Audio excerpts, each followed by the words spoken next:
We're out here for dinner tonight. Tyler and Zoe want to try this Tokyo Cowboy, which is here in San Antonio, right near the Riverwalk. Actually, let me show you. I'll show you where our hotel is, because we see this Watson place from our room, from our corner, but that is our hotel right there, right on the Riverwalk. That's that tree that they killed a sniper out of at some point. They told about it while we were on this river cruise tour last night. They do a little narrated tour. We'll have already probably had that on our channel before then, if you want to check that out. Our room's right up there. But yeah, they want to try this Tokyo Cowboy, so I don't know what this is going to be like. It ought to be an experience. We put our name down. They said it would be about 20 or 25 minutes, but we could go down to this Tiki bar and hang out. And I guess here's the Tiki bar, which, hey, I think I was pointing this place out the other night. I said it was right up my alley, because it's kind of like, I don't know, kind of creepy voodoo like. You know, I'm all for that. There again, our room's right up there. Drury Inn on the Riverwalk. Great little spot, convenient to everything. I love it, love it, love it. How cool.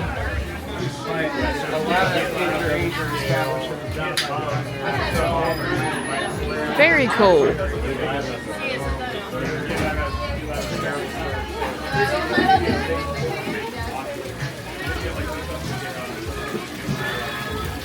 Okay, love the vibe for sure. Oh, so you knew we weren't coming in this little tiki bar here. Woo! What did you order? Wait, I gotta film it this way. Okay. Texas Sun. Wow. That's pretty cool. So y'all knew we weren't coming in this little tiki bar thing here without getting a drink. I mean, how cool was that? So, yeah, we weren't expecting that. And what was yours called? Texas Sun. Texas Sun. Texas Sun.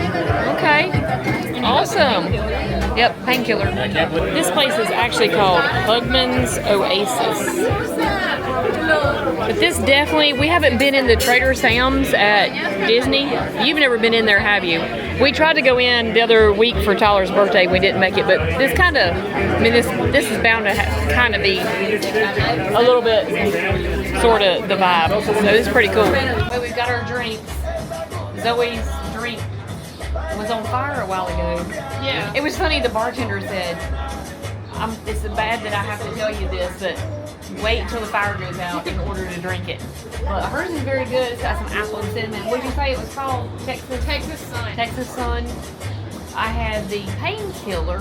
It's very good. It's kind of like a pina colada with some coconut. I think he even shaved. Did he shave fresh coconut on the Nutmeg. There was that what it was? Nutmeg. I saw him shaking something, but I didn't know what it was he was putting in. We found us a little spot out here to sit at this little tiki bar.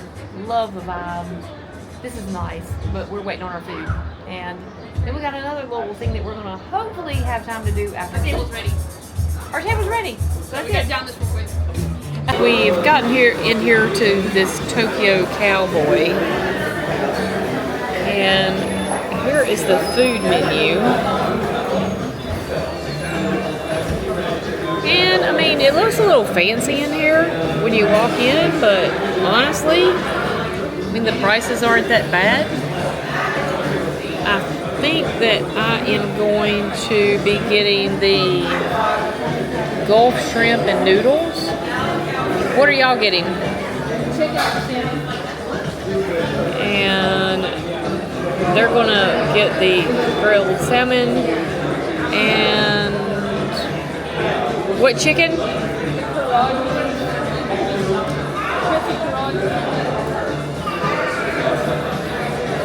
Oh, okay. I couldn't find it on the menu. And the crispy karaage chicken. Tyler, I think, wants to try this Spam Musubi over here.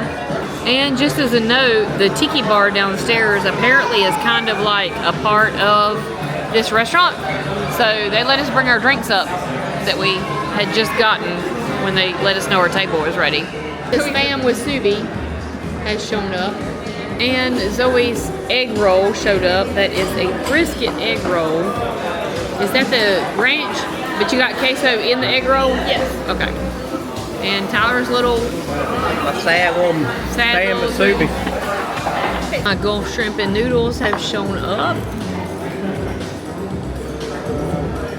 Tyler and Zoe still waiting on their food. I had to wait quite a bit because I wasn't going to eat till they got their food, so it's kind of weird.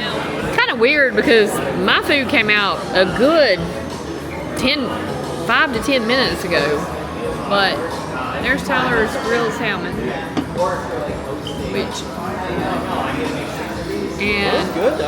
and then Zoe has the chicken.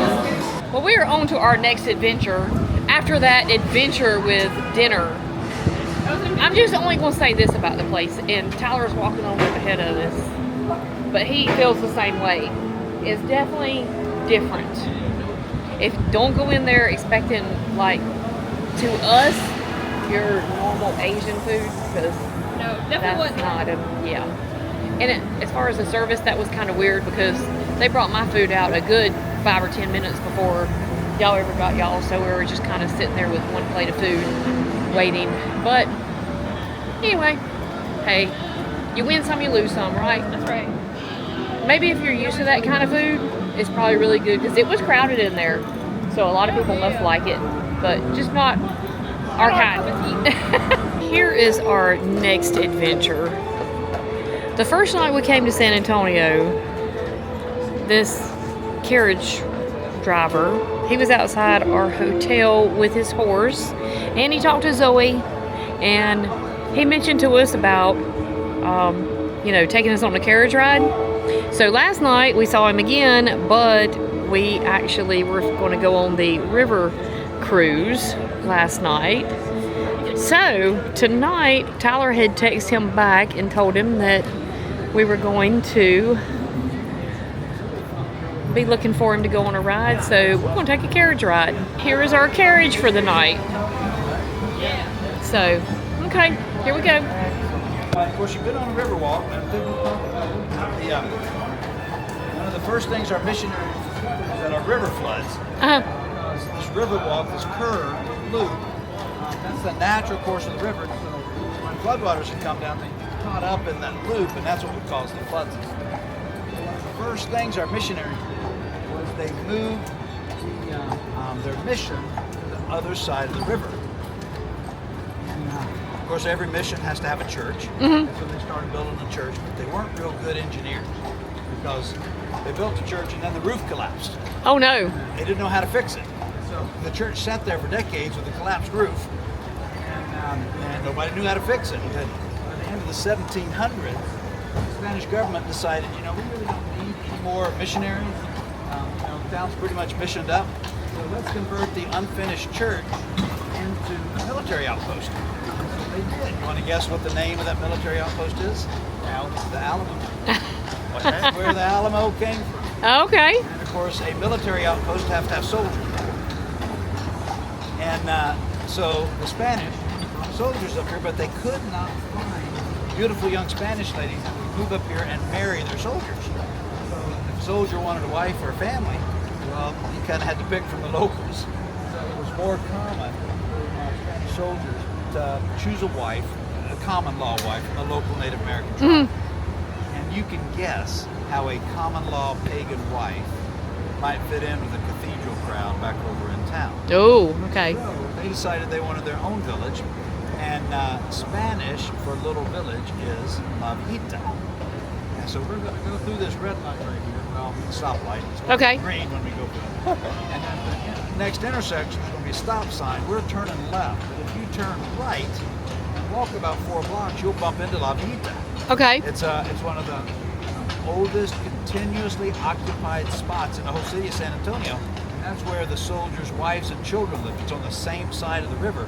So, after the soldiers are off duty, they could walk home and, spend the evening with their wife and kids. So, if you're interested in life, Colonial Spanish San Antonio, that's kind of your only the cathedral area, the little humble building over there. With antlers. So they got it. It's one of the biggest in the world. And then you'll notice that they also have a Texas Rangers Museum. Well, Stephen F. Austin also created the Texas Rangers. Who were they? Well, they were quasi-law enforcement military group that rode the range, hence the name Ranger. And they kept the colonists safe from the Comanche Indians. That's how they were able to get a little peace and security. So that's when San Antonio really began to grow. And so, man, San Antonio at that point, it was established. It's not going anywhere. Of course, cattle was a big business around here at that point. I mean, what? You want to grab that donut? They're made from Austrian crystal, and I have it on good authority that they're insured for $250,000 a piece. There's 8 of them. Oh, wow. Yeah, how luxurious was this hotel in 1909? Well, it was the first hotel in the world to have telephones in every room, and they did a remodel in 1935, and it became the first hotel in the world to have air conditioning from top to bottom, left to right, throughout the entire hotel. Did y'all know air conditioning was invented here in San Antonio? Really? A little bit more motivated than people in South Carolina that invent air conditioning. Come back in August, you'll know what I mean. Y'all flew planes first. Yeah, that's right. We're from North. So, We flew planes first Yeah. in North Carolina. North Carolina, that's right. Yeah. So, how famous is this hotel? When President Kennedy came to visit San Antonio, he stayed in this hotel. Oh, wow. And then Okay. John Wayne, y'all know who John Wayne is, right? Oh, Yep. yeah, Mom. Yep. My uncle, he does have an uncle that lives in Texas. Named John Wayne. But he was named John Wayne before he moved to Oh, Texas. okay. But it's pretty ironic. The older I get, the fewer people know who John Wayne Uh-huh. is. Yep. It's kind of scary. But anyway, when he was filming the Disney version of the Alamo, he lived in this hotel for a year. Oh, gosh. Okay. And it's the St. Anthony? St. Anthony, that's English. It took me about a couple months to realize St. Anthony is English for San Antonio. Oh, Yeah. Now, we saw that one from the river, though, too, right? Yeah. Is that the one that we know? She was talking about This chandeliers. is not on the river. Yeah, the river's about a block and a half, about 2.5 blocks down there. Yeah, 'cause Maybe she was just talking about it because I Yeah, know could she be. was She was a talking bit. about our hotel and how it used to be electricity or something. Yeah. Yeah, The juries. Yeah, that's where we're. Yeah. That takes us to mid-1800s, San Antonio's biggest, richest city in the new state of Texas. And a lot of people don't know, San Antonio's kind of a humble city, doesn't like to brag, so a lot of people don't know what San Antonio's about. Well, I mentioned cows before. I mean, that's a big one. But there's 3 other things that made San Antonio wealthy and prosperous that a lot of people don't think about. First, there's a better window coming up. Hang on, there's a better one coming up. That's a good one, too. That's just the inside joke between us. These last 3 windows are the best. But anyway, one of the things that made San Antonio wealthy and prosperous was Germans. Did you know Germans played a big role in Central Texas? We did not. We learned that this week. found Yep. that out. Yeah. We found it out, and then like it was kind of weird because yesterday we were at Six Flags, and they have a whole little German we area, and I was like, well, I thought this place, you know, We I'm had a beer garden. Yeah. I'm thinking in my brain, I'm thinking, well, you know, why is there a German area here? But then we did the river boat cruise last night, and they mentioned something about that, so that's pretty cool. There was a lot of political unrest in Germany in the mid-1800s. And that same political unrest caused a lot of Germans to immigrate to Midwest of the United States, Milwaukee, in that area. But a lot of Germans came in Texas because there was cheap land. And so one of the things Germans do really well, for example, is brew beer. Uh-huh. So San Antonio was the beer brewing capital of Texas for a long, long time. If you hang around long enough, you'll hear the name The Pearl or the Pearl District. Have you heard about that yet? Oh, don't think so. y'all are leaving tomorrow? Yeah. You're going to have to come back. I think we're gonna have to come back anyway. October is a good time to come back because Oktoberfest, right? Germans love Oktoberfest. Oh wow! Big deal. Yeah. So the Pearl beer was a famous brand. Okay. And the brewery was here, and they were bought by a different company that moved brewing operations up to Dallas. And they left an old kind of decrepit brewery that couldn't be improved upon. So the city of San Antonio said, we're going to redevelop it, but there's a rule. You got to keep a certain percentage of all the industrial fixtures. I don't know how she knows the lights out And she sees the. So the Pearl Brewery got redeveloped. It consists of a really, really nice hotel, like, you know, $800 a night hotel kind of thing. A couple of really nice bars, a ton of nice restaurants. You have some of the best French food you've ever had there. And one of the most efficient little supermarkets I've ever seen in my life. You can walk to the meat department, and they've got a meat locker with a glass wall. Oh And gosh. you can look at the meat aging, and you can tell the butcher what cut you want. It's amazing. And then they got 1,500 apartments where a whole lot of San Antonio's hipsters live. They've turned it into hipster utopia, and it is so cool. So I highly recommend visiting the Pearl, you know, when you come back. Yeah. So Germans, that's one thing. Yeah. Second thing that made San Antonio wealthy and prosperous is the military. San Antonio's always been a military town. Today it's called Military City, USA. There are more uniformed members of the U.S. military stationed in San Antonio than any other city in the country. All the Air Force enlistees go to basic training here. Air Force pilots learn to fly here. Fort Sam Houston has two major military commands, Northern Command and Southern Command, are both at the Sam Houston. My favorite part, if you're in the military, doesn't matter what branch, and you're in the medical field, so doctors, pharmacists, nurses, everything, all of that training happens at Fort Sam Houston. So, in fact, they've got a hospital, Brooke Army Medical Center, which is one of the premier burn treatment centers in the whole country. Oh wow. Soldiers and civilians alike are sitting there. The quality of their burn. The military's San Antonio. Rumor is he got so good because he made a deal with the devil. Okay, what He was his really name? Good. I can't remember his name. Gun. You look him up. He's in Wikipedia. Gunter? Real common name. I can't remember. Anyway, local guy said, I want to record your music. Of course, they didn't have recording studios in 1920. So he said, meet me in room 414 of the Gunter. So he did, recorded his music. A couple months later, the guy died. After that, he started saying they're hearing guitar music in and around room 414. The manager does not panic. He says, what if we renamed the bar Bar 414? See the sign right there? The sign back there? Yeah. Bar 414. Maybe if we rename the bar Bar 414, maybe the ghost will come play for us for free. Well, the ghost never showed. But that is why the bar is named Bar 414. Awesome story. I love it. I love a good ghost story There you like go. that. So hotels to stay in next time you come. The Menger Hotel right by the Alamo is said to be real haunted. Oh. Okay. And the Emily Morgan. Okay. The other side of the Alamo. Both those are said to be real haunted. But back to San Antonio. So that takes us to the early 1900s. Now, 1921, we had a big flood. They killed 50 people. They probably told you about this a little bit on the Little bit, tour. yeah. So they told you how they cut the canal on the west end and put the gates in there. I'm sure they probably told you. You know those gates they closed during the flood. And so that makes the businesses on the Riverwalk safe. But it also turned San Antonio's Riverwalk into the most popular tourist attraction in the whole state of Texas.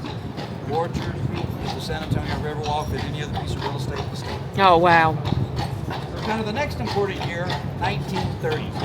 That's the year both Dallas and Houston passed San Antonio as biggest, richest cities in Texas. Houston had the oil boom, Dallas had an oil and a banking boom. And, you know, San Antonio continued growing, it just didn't grow that fast. So we're no longer the biggest city in Texas, biggest, richest city in Texas. But I'll tell you this, people from Dallas and Houston, they come here all the time. I get in my carriage and we ride around and I ask them, you ever go to downtown Dallas, downtown Houston? Rarely do they say yes. But they come to downtown San Antonio. So we know what the best city in Texas is. We are loving it here. With their lips, but they say it with their boots, with their dollars. We finished our carriage ride, so we just been here. Thank you, Jeff. Be sure and check out Yellow Rose Carriages. Bye. Y'all, that about ends our Thursday night, but we ended Thursday night with a bang. We've done a lot of tours today. Yeah. It's like Yeah, it's been Yeah, we a, have. it's been the day of form. we've done a lot of tours with a lot of animals, okay? Yeah, we have. But we just had a carriage ride, and it was Babe, right? Yeah. Where the Babe was sweet. She was so sweet. But Jeff Reagan was his name with Yellow Rose Carriage Rides, right? So I'll try to remember to put their link down below in the comments or in the description for the video too. He gave us a great horse and carriage ride around the city. A lot of history. I mean, we got some history last night with the boat cruise. It's our last night here, but I can see us wanting to come back here for a solid trip to San Antonio because we have loved it. But the horse and carriage ride was really cool. So anyway, we're calling it a night, and we will see you in the morning. Good morning. Bye.